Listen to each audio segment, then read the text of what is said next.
I've been doing Prince reviews now for a long time. With each one, I've gotten better at the craft, but now we're going into Emancipation. By this time, Prince had released a ton of music, had a very public fight with his record label, launched several careers, and going into this era, he also fired his band and hired an entirely new one. I don't have any of those things. I have to figure out a way to feel closer to Prince and invoke a little bit more of his spirit. Ah! I have an idea. There. Job posting is on. Oh, hey, do you want a job? Do you have any qualifications? My name is Lally, and my qualifications is I have a master's in communication. I'm very good at marketing, and I love Prince. I think I'm a great candidate.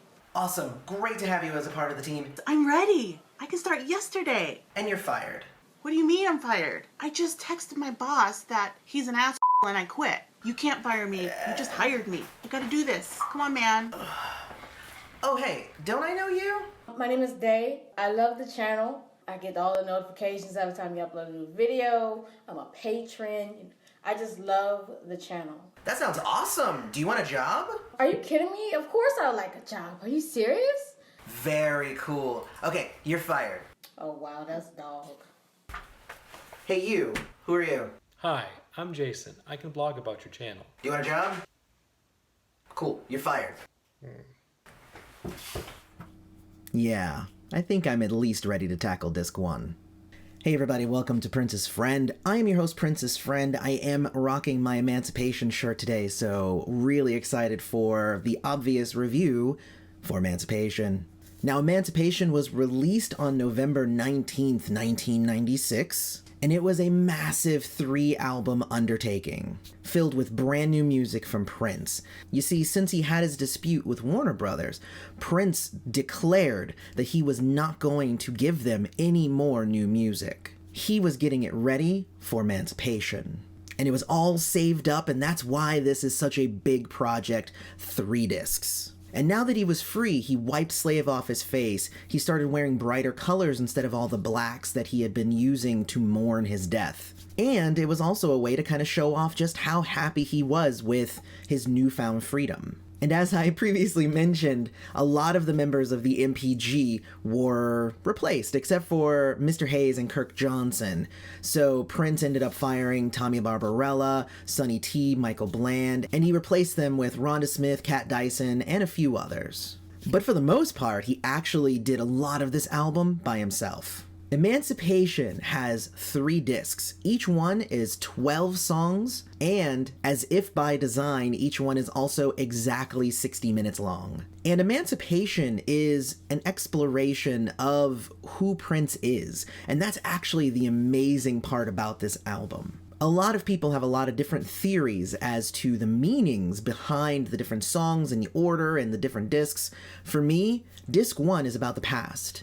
Disc 2 was about his present, and Disc 3 was about his freedom and his future. In this video, I'm going to go through Disc 1, and I'm splitting them up, similarly to how I dug through this album. I treated each disc like it was a brand new album, and it allowed me to enjoy the album for longer, and it made it so that it wasn't a 3-hour experience, it was 3 one-hour experiences, more easily digestible. I want to note that this was the very first studio album that Prince had released that included covers on it. And it's an interesting note that Warner Brothers actually kind of forbade him from having covers on his albums.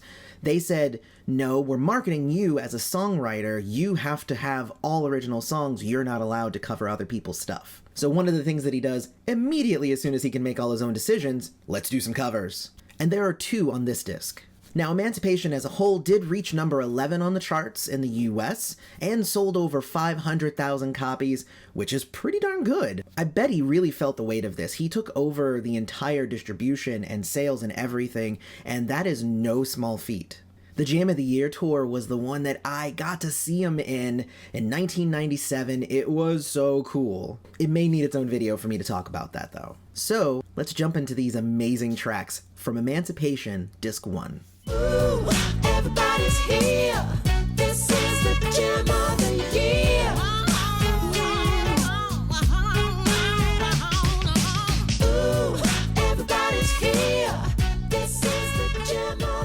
are greeted by doors opening to a brand new experience. And this is the last time that we hear these experience doors that Prince has been using for the last few albums. And through these doors, Prince brings us this amazing track. Ooh, everybody's here.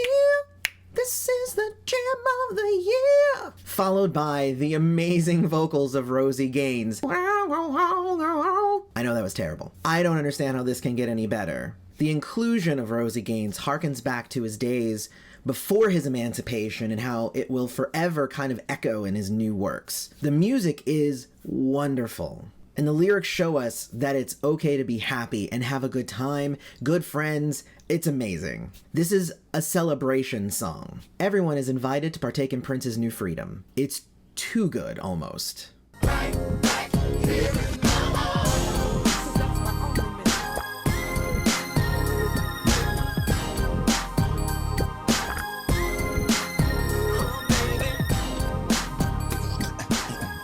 Now, Right Back Here in My Arms is an amazing song from Prince. The story of kind of how he wants this woman, but she's far away. For the ongoing story for this particular disc, all of the fun that he's having has caused issues with his relationship, but mostly from his side of things. She's doing a little flirting, but none of it really matches the feeling of having her in his arms, and the song itself kind of sounds a little angry about it. But it doesn't sound sad. You can actually dance to this, and it's really, really cool.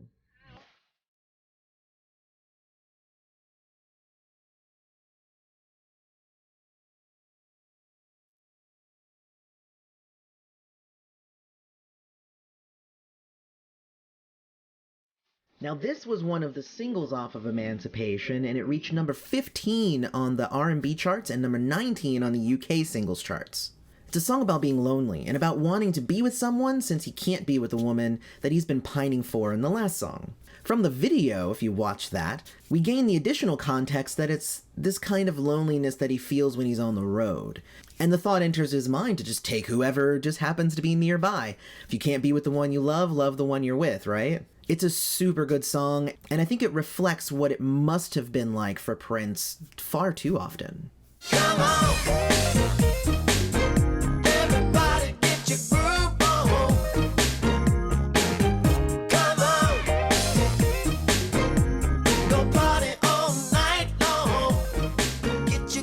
Now we get to the ultimate party song in my opinion, because it's the way that I throw some of my parties when I throw them here.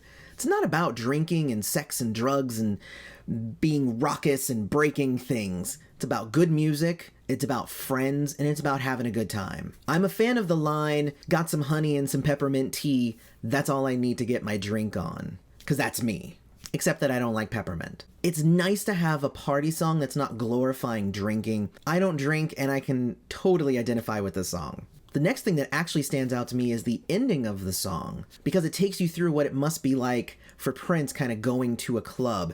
There's people touching you, there's too much smoke, there's fights over dress code. It's expensive, and then you get hit on constantly, all this stuff. This was Prince saying, it's better just to be comfortable, be around people you love, just have fun. It's cool to have a small circle of friends. Everything doesn't have to be crazy. Love this song. Put on your good dress, baby. It's courting time.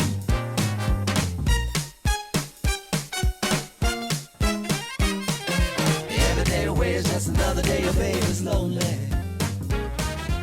Now I know what you're gonna say. There are a lot of people who complain that Emancipation was just too much music on it and it had so much filler, usually pointing to Courtin Time as an example. This is a conversation I've had more than once, but I couldn't disagree more. It takes a swinging, jazzy song setup and makes it one of the most upbeat and happy tracks of the entire album. It's about finding that woman you want finally and taking the time to court her. Also, my wife explained to me what shopping shoes were because I actually didn't know when I was listening to the song. If you also don't know, they're the shoes that you can easily take off and put back on so that you can try others on. It's a thing that I've never experienced in my own life. It does make sense though, and it's cool that Prince knows what those were. And it's kind of in a way of, I'll take care of everything, don't worry about it. Get your shopping shoes, let's go. I mean, if you don't like jazz, you don't like swing, then obviously you're not gonna like this. It's definitely not like his older hits that he's been doing for years. But if you've got an open mind for music, you should love this song. Betcha Now we get to the first cover on Emancipation, and it's probably the best one. Betcha By Golly Wow is a cover of the Stylistics' 1972 hit, which was a cover of a song written by Tom Bell and Linda Creed in 1970, which was called Keep Growing Strong. I've gone back and actually listened to the other versions as well, and I have to say, I think Prince kind of blows the others out of the water. It's a huge love song, it's dedicated to Maite, and it's a showing of Prince's ability to cover a song and put all the others to shame. Anybody who's seen him live knows this, but it's really the first showing on a studio album to just be like, look, I'm here. It's likely also one of his best falsetto performances on record, and it did pretty well in all the markets it was released in as a single. Prince didn't come to play on this song, guys. In the story of the album, the courting is over and they're finally together, everything is happy, or seemingly so. We get up, everybody get down. Make a sound, we get up when we come in your town. I said the lost is found. Now, Week It's Up, this is the jam. It takes some dance, some jazz, some swing, throws it all together in a weird mishmash, makes you want to move your body. Every time this song comes on, I can't help but dance, and then I usually hear little feet running towards the whatever room I'm in, and there's Evan, he's coming like, and he loves this song. The song represents Prince kind of getting egotistical in his relationship, thinking of himself and not his lover, which starts a downhill decline, snowball effect if you will, that ends with him alone again. If you take all of that out though, it's really just a damn good party song. Put it on, dance to it now, seriously. One day I have a big white mansion at the top of the road. I'm gonna wear the latest fashion.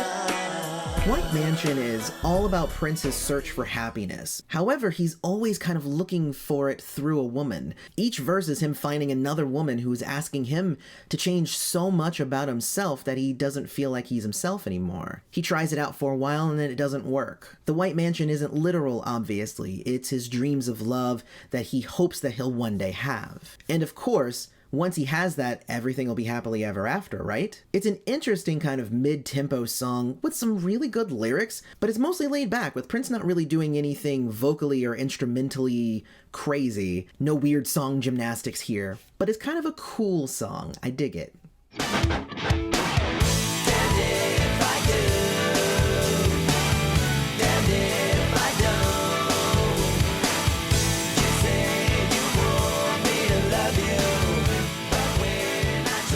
So continuing the free fall into Prince's loneliness, he's found himself with another woman, but it's just not working. Nothing he tries seems to work, whether he's too standoffish or too into them, it just doesn't seem to work. It's a typical pop rock song, but in Prince fashion, has some horns on it, and really takes it in some interesting directions that you'd never really hear on another song. You can feel his frustration through the lyrics and his aggressive tone in the song. Love it. 'Cause I can't make you love me if you don't. I can't make your heart feel something it won't. So now the second cover on the album is one from Bonnie Raitt, I Can't Make You Love Me. Again, I love her version, and I'm actually a fan of her music in general, but Prince's version takes the place as the #1 version of this song easily. If you've never heard it, it's a song about being in love with someone who just doesn't love you back, and you're asking them to fake it for you pretty much. Prince adds a sexual tone to this that you don't see in the original, and his switching between this falsetto and his bass tones is just so good. It's another example of the relationship dysfunction of Prince's past, but it's also just a really darn good cover.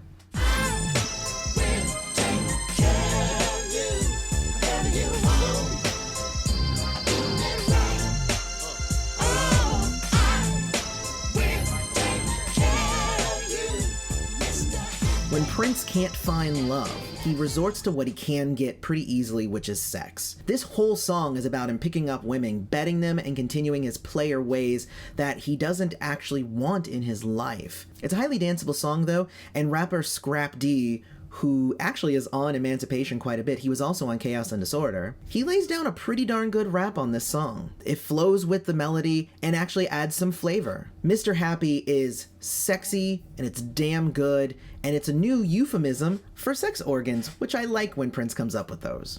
How we gonna put this back together? How we gonna think with the same mind? Knowing all along that life is so much better. And then we get to the finale of the first disc.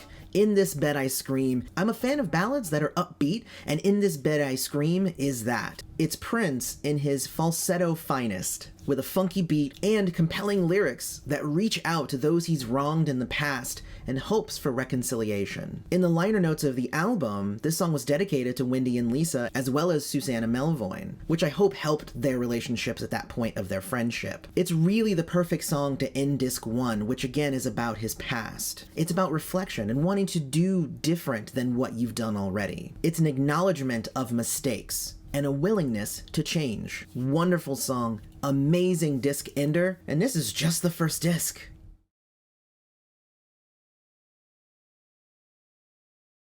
Disc 1 of Emancipation is 1 hour of Prince telling us what it was like being him. A lot of people think that it's probably all just fun and awesome and just woohoo! But there are some real emotions in there as well. A lot of loneliness, a lot of unrequited love, a lot of not knowing who to trust with your emotions. The disc is put together amazingly. There's some big songs, some wonderful ballads, there's some really good dance tracks on here, and the order of them tell the story compellingly. It's so well put together. I feel like had we just gotten this disc in 1996, that could have been just it. We have 2 more discs, guys. I can't wait to share them with you. Me either. I'm back. And disc 2 of Emancipation is a disc of romantic love. If disc 1 was a true representation of Prince's past, we already got to see a clear picture of how lonely he was, how desperate he was to find love. Then disc 2 is about what it's like when you finally find it. And that actually really makes me happy with the life that I have now, and I think I need to share that. I'm going to tell all my kids how much I love them. Of course, my oldest son, Julian, he's really easy to find. He's probably outside. Hey, man. What you doing? Bring a stick. Okay. Hey, I love you. I love you too. Aw. The little one, Evan, I mean, you know him. He just runs around like crazy. I love you. I love you. I love you. I love you. I love you. I love you. But of course, my daughter is a little bit trickier to nail down. I'm gonna have to be super secret with this one.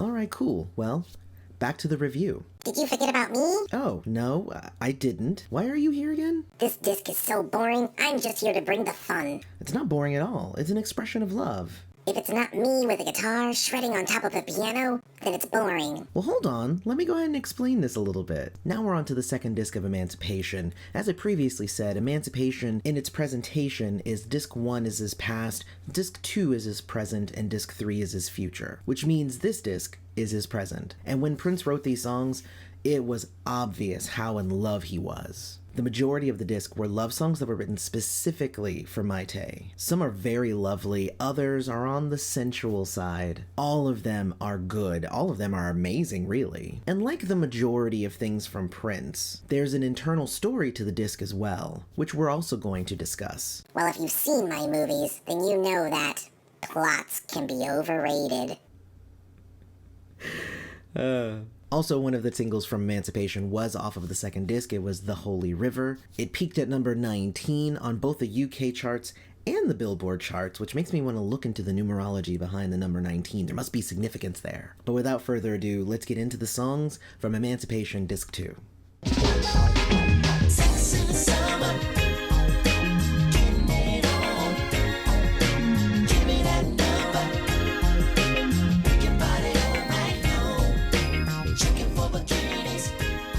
So Sex in the Summer is a fun track. It really starts disc 2 off right. And it's almost like a chant. Let's have fun, let's have sex, it's all good. Noteworthy about this track is that the noise in the background, that wah, wah, wah, wah, wah, wah, is actually the heartbeat of Amir, who was their unborn son at the time. And I think it's a wonderful tribute to your child in this song that his heartbeat is carrying the song. I'm a fan of the beat, and I think that the fill in it is great.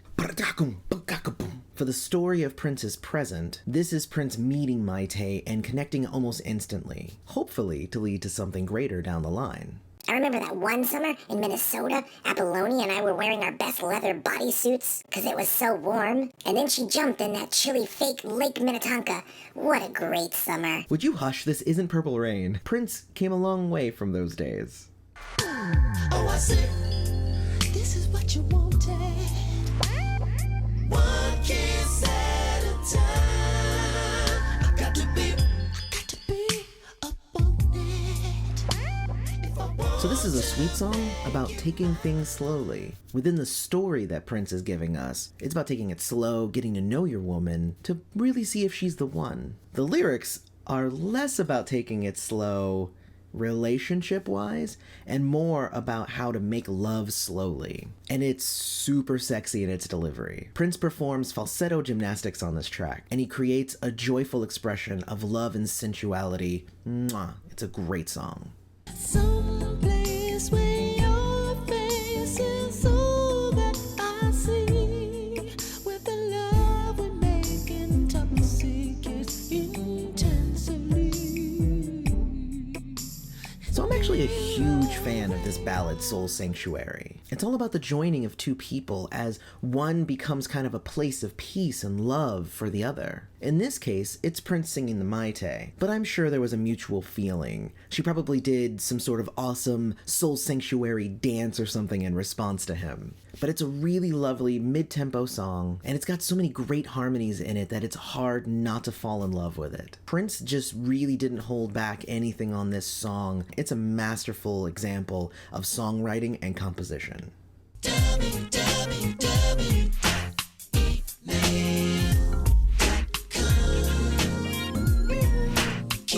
takes a poem. So Emale is a weird song for me.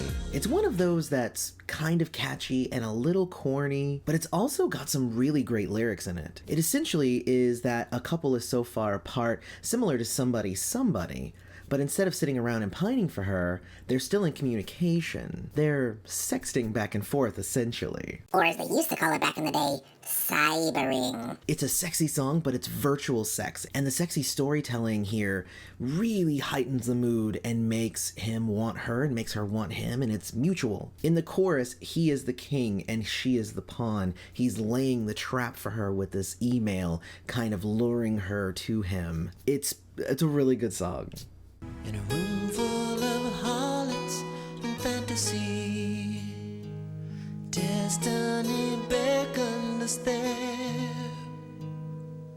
Curious child on the balcony. So Curious Child is really pretty, yet it's kind of short. It's about the innocence of love and evokes kind of a feeling of discovering something that you've never felt before. This is kind of the blossoming of real love here. Almost like you're a curious child squealing with excitement. It's a joyful song, yet also has kind of an air of sadness to it. Almost like this exploration of each other was something that took away their innocence. It's a complicated song, but it's really, really good. When I'm alone in my room, I can't stop dreaming about you, dreaming about you. When I'm alone in my room. So Dreamin About You is a beautifully sexy song. Prince recites a sensual poem, almost as if it's something that he's whispering to himself in place of his lover's presence. My favorite line in the song is, "Your tongue is a great persuader. Yeah, you got me sold. And the rest of the song is pretty much just like that. The horns on this track are actually really good. They help set the mood, and the guitar is really on point. At the end, it kind of spirals into this weird kind of chaos though, which is kind of like Prince realizing that he really is so alone, no matter how great his imagination is. This album is such a downer. I'm gonna go take a nap. Hold on. The next track is gonna pick you up. It's Joint to Joint.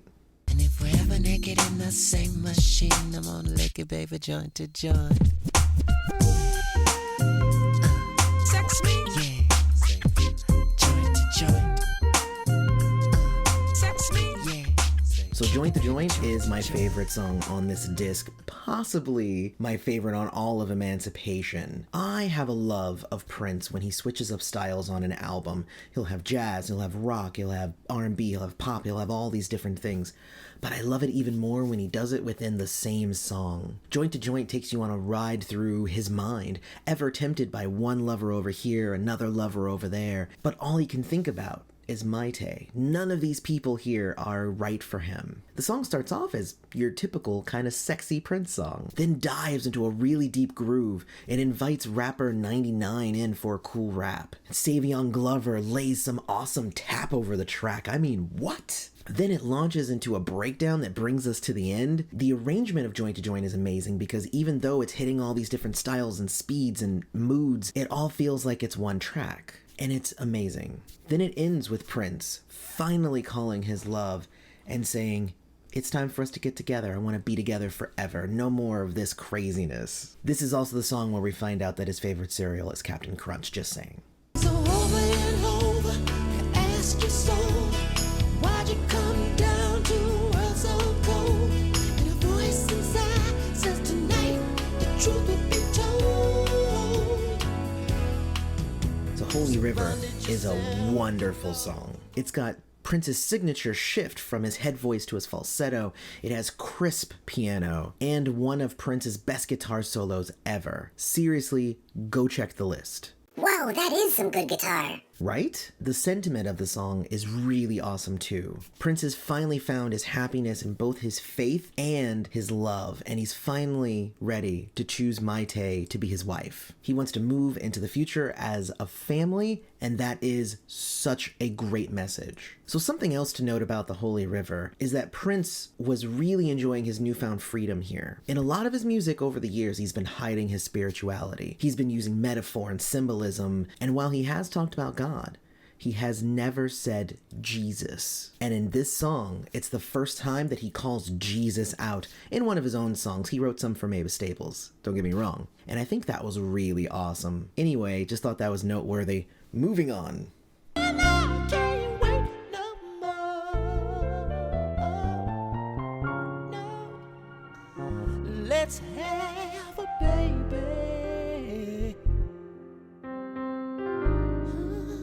So now the destined couple is finally together, and as we all know, 1 + 1 + 1 = 3. That comes later.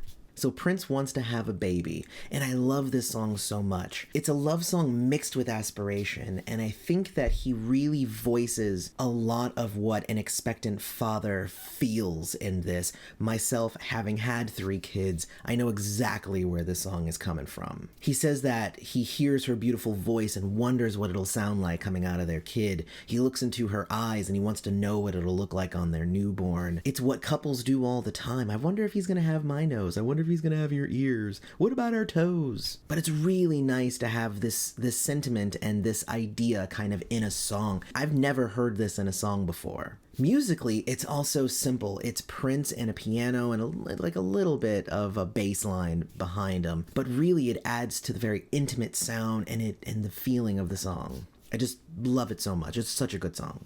I can see we're like 2 petals from the same flower, baby.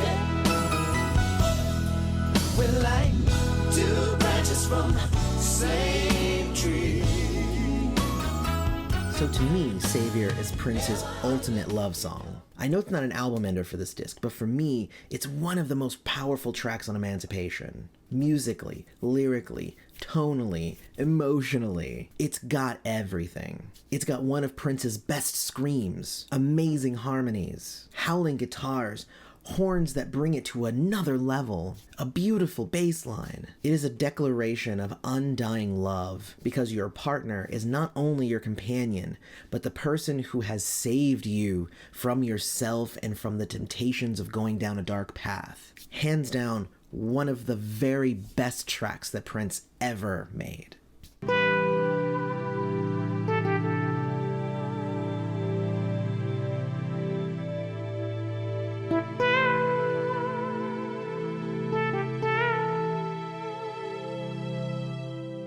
So The Plan is an instrumental track that appears both on Emancipation and on the Kama Sutra, which was a symphony that Prince wrote for Maite. Cause yeah, a whole disc of love songs, not enough. Here's a symphony. It's fitting to have at least one song from that project on this disc since it is also dedicated to Maite. It's called The Plan, and it's at the perfect placement on the album, essentially saying that it was all God's plan for Prince to marry Maite. Very pretty. So there's really only one more, right? Let's get to it.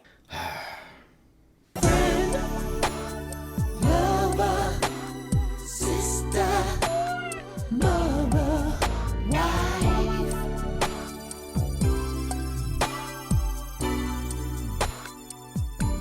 So the final song of Disc 2 is one that Prince reportedly wrote while he watched Maite sleep, and he recorded it in secret so he could reveal it on their wedding day. It's a beautiful song, saying that fate led them together, and now they can be everything to each other. To him, Maite is his friend, his lover, his sister, his mother, his wife, everything. I'm a big fan of the secondary chorus where he says, air, food, water, love of my life. I just think it sums it up even more. She is everything that he needs. And if I were arranging the track order all willy-nilly, I might have swapped this one and Saviour. But for the story of the disc, it makes more sense for this to be the ender. This is their marriage. This is them finally completing each other. And it is the perfect finale song for Emancipation Disc 2.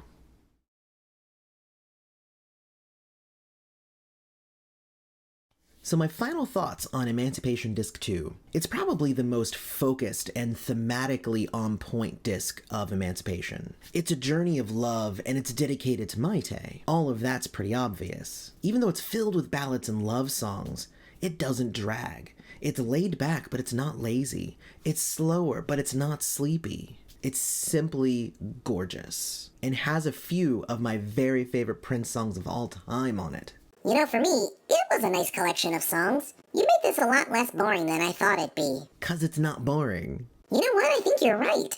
I actually had a fun time with this. Me too. Let me do this closing and then we'll go get some ice cream. So obviously I want to know your thoughts about this disc down in the comments. Put them all down there. I want to know if you liked it, if you don't like it, what's your favorite track, all that stuff. All right, you ready for that ice cream? Yeah, of course I am. I'm so glad that we're getting along now. I like that we can kind of appreciate our differences. You and me are so alike in so many ways. Except that you're a human and I'm a toy. I can change that. Oh no, not you again. Yes, it's me. And with the flick of my magic microphone, I will recite my spell on you. Ooh-nya-nya. Ooh-yeah. And now, you're no longer flesh and bone. Ah! So, wait. I'm a cartoon? Yes, it's a spell that I've been working on for months, just to show you. Why though? Is this revenge? You made me like chaos and disorder, and I had to get revenge. I also have a duty to ensure Prince's legacy stays exactly the same, and I can't have you going around telling people that albums that suck don't suck. Especially Emancipation Disc 3. Oh, I get it. Disc 3 of Emancipation was about Prince's future and all the things he hoped to achieve now that he'd finally left his old self behind. Yeah, and when you go around making reviews of it, it just makes it more real. We can't have that, can we, Mr. Cartoon? It's okay though, Rabbit 80s Prince fan. How about this? Let's go through the disc together, and I think you'll see that Prince wasn't as different from his old self as you might think. I doubt you'll be able to convince me, but I'll entertain the idea, sure. And if I convince you that that's true, can I no longer be a drawing? I wouldn't hold your breath, though. Good enough for me. I don't even know if I have breath since I'm a cartoon. Anyway, let's get to it.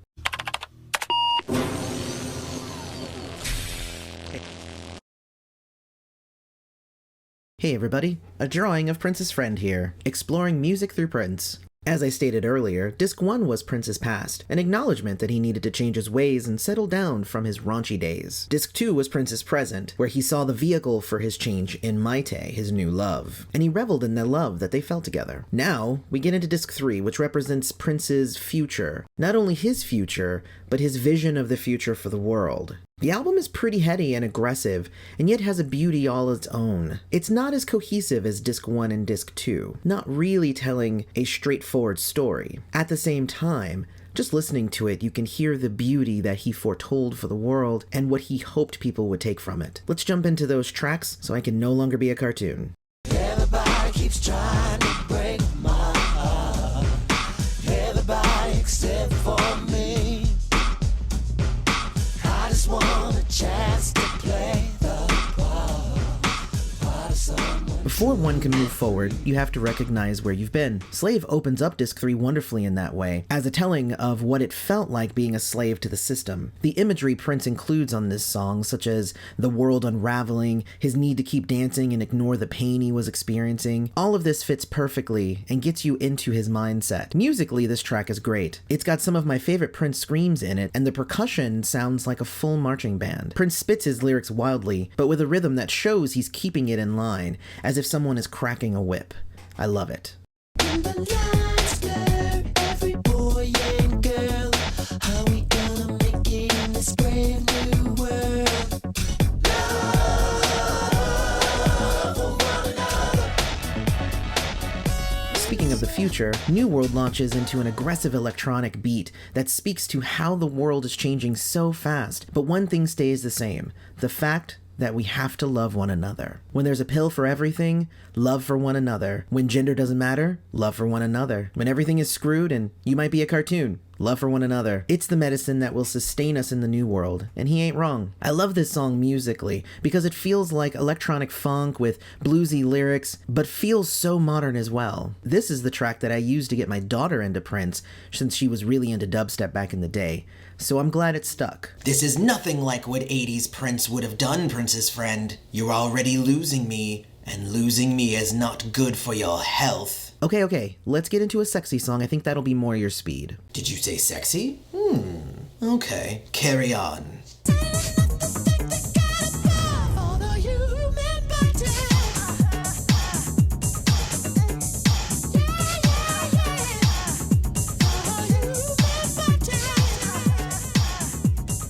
So I just want to state real quick that I actually love all 4 of the beginning tracks of this disc because they're just the perfect start to any album. The Human Body continues that with more electronic music, this time using voices as part of the beat, which I think is pretty cool. It's kind of the antithesis to New World in a way, as one song is talking about all of the futuristic advances. But this song reminds us how important the human body itself is, especially for sex. Because you know, it's Prince, and a lot of this song is instrumental, which makes it perfect for a dance party or just to jam out to. Bury him face down, let the motherfuckers kiss her ass. Okay? Face down. Dead like Elvis. Face down.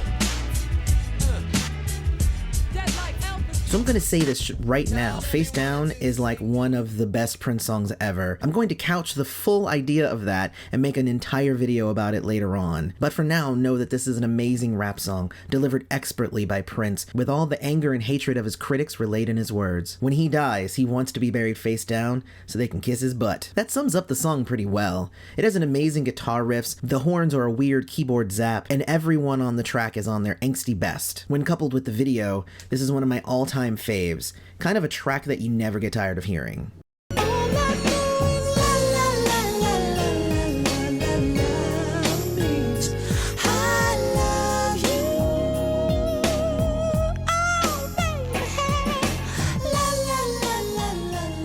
Now we leave the realm of anger and enter a really great cover of the Delphonics' La La La Means I Love You. So why is this song here, on disc 3, in this position? Let me break it down. 1, it's kind of another slap at Warner Brothers. I'll do covers if I want, but while it was originally written as a love song to another person, I've kind of always interpreted it as Prince speaking directly to us. It comes right after Face Down, where he's pretty much telling off any of his critics. But then he turns to us and says, but I'm gonna keep making music, and every note of it is me telling you that I love all of my friends that much more. When you think about it that way, it really should make us appreciate Prince even more.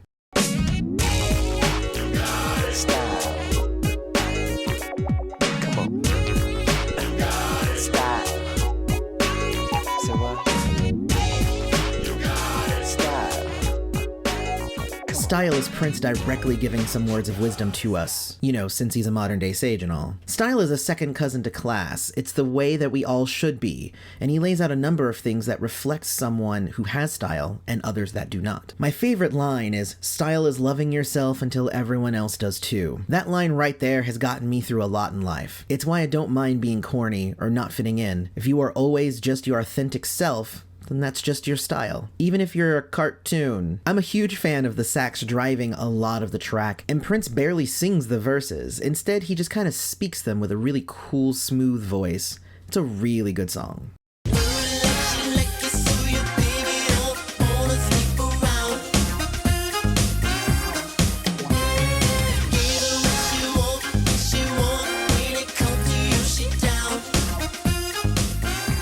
Around is a unique song in terms of what it represents. There are tons of songs about cheating women and men, but this is the first one that I've ever heard that says, hey, you need to invest in your relationship and do it like she likes it to keep her interest. The it, in this case, is obviously sex, but could just as well expand to anything in the relationship. That said, I can't say that this is my 100% favorite on the disc.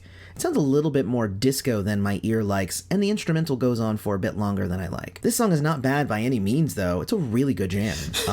Why are you crying? It's just like the beautiful ones, and I always get all Apollonia when I think of that song. Well, it's similar, but less please don't go, and a little more if you go, it's likely because of something I did or didn't do, and I accept responsibility. There's no singing right to her as she sits in the middle of a crowd, and there's no other way that anybody could think that you're singing about anybody else, so it's an attempt to embarrass her just because she would think that she might find happiness with somebody else that's not you? Not really. It's a more mature approach to the same subject matter. Who are you calling immature? Not you?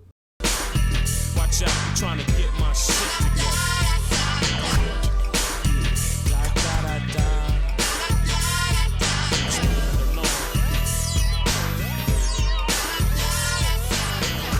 Prince brings in rapper Scrap D one more time to construct a rap about what it means to be a black man trying to live in this world. I actually really dig the rap itself, and the chorus is catchy. I think it was smart to bring in someone closer to the subject matter than Prince himself, since none of what is in the verses is an authentic experience if it was to come from Prince. He does come in at the end to bring his patented positivity, giving us all hope that we can get over all of these obstacles. Musically, the song doesn't necessarily do it for me, but content-wise, I dig it. I scan my computer looking for a site, somebody to talk to, funny and bright. I scan my computer looking for a site. This is a great song about the internet. Now remember that Emancipation was released in 1996, and personal computers became a worldwide phenomenon in 1997. I didn't get my first one until 1998. So in my computer, Prince is scouring the BBS boards, looking for friends. He sees the terrible things in the world and escapes into his computer to find friends to commiserate with, or just to have a moment to forget about his troubles. It's a testament to Prince hearing music in anything, as he uses a lot of computer sounds from AOL in the music. It does date it a little bit, but it's still a great song.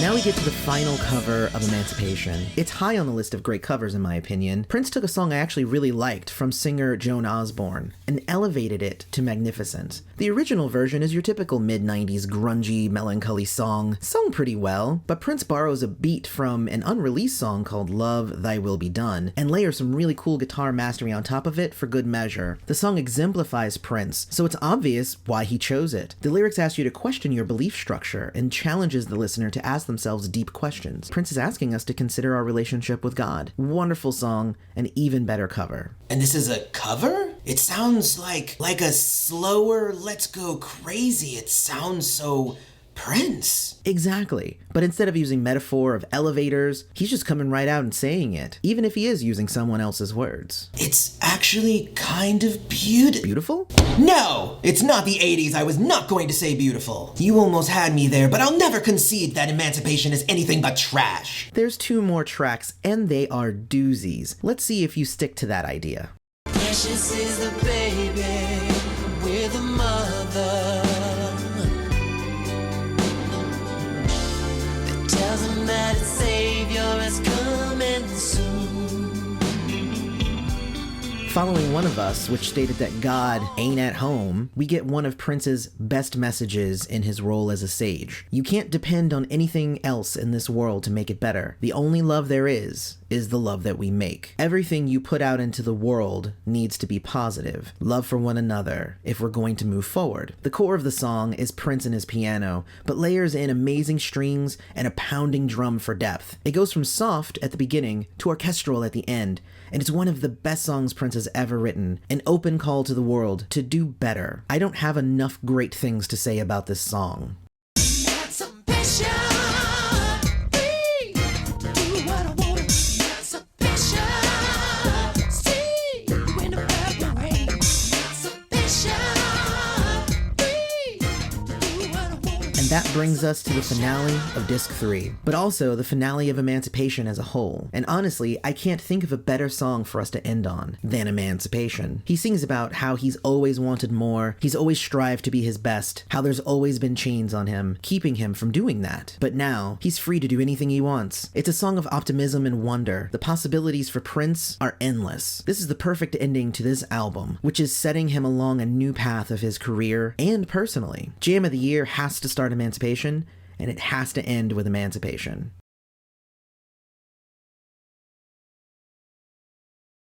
It's not as focused as Disc 1 or Disc 2, which sought to tell specific types of stories. Disc 3 of Emancipation is less a story and more a smattering of different ideas about what people need to do as we approach the future. It's a mix of love, sex, technology, spirituality, and it's all a roadmap that Prince set out for us to follow to lead to a better future. But it's also kind of the same stuff Prince has been singing about his whole career, love for one another being a large theme that has carried on for years. It was much of the same stuff that he sang about during Purple Rain. I'm sorry, did you say Purple Rain? I was staring off because you were boring me to tears. You talk too much.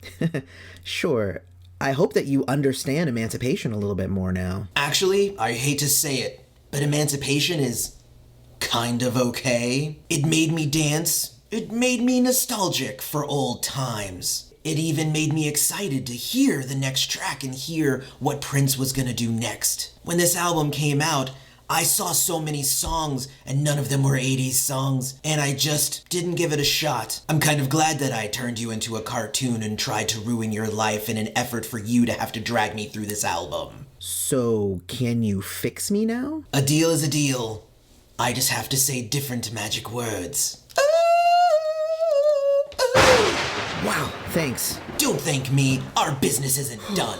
And if you tell anybody that I even remotely liked Emancipation, you can expect to be turned into something much, much worse. Alright, well, as long as I'm me for the final review. I'm out of here. I'm just done talking with you at all.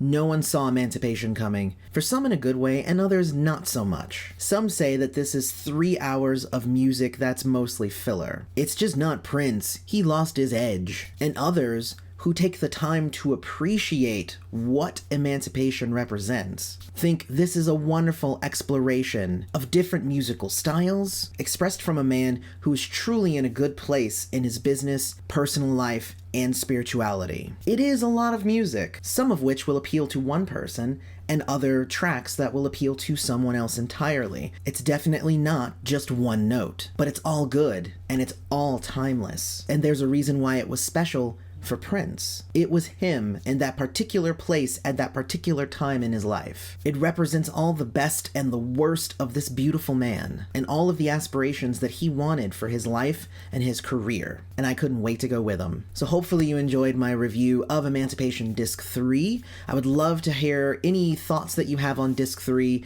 and any final thoughts that you have about Emancipation as a whole. Also, don't forget to follow us on social media. Both our Twitter and our Instagram are at PrincessFriendYT. Check out the Patreon at patreon.com/princessfriend. And everybody be happy that you're not a drawing.